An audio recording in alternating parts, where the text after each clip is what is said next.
चर्चारे पड़िला पूर्णछेद। नवीन पट्टनायकों सह बीजेडी को झटका। कारण बीजेडी को बाय बाय कर बीजेडी राज्यसभा सांसद देवाशीष सामंतराय। दलर प्राथमिक सदस्य पदरू से इस्तीफा देइछंती।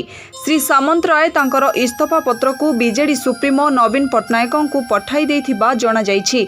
देवाशीष शंख शिविर छाड़ी पद्म शिविर रे जोग देई पारंती बोली चर्चा जोर धरिछि।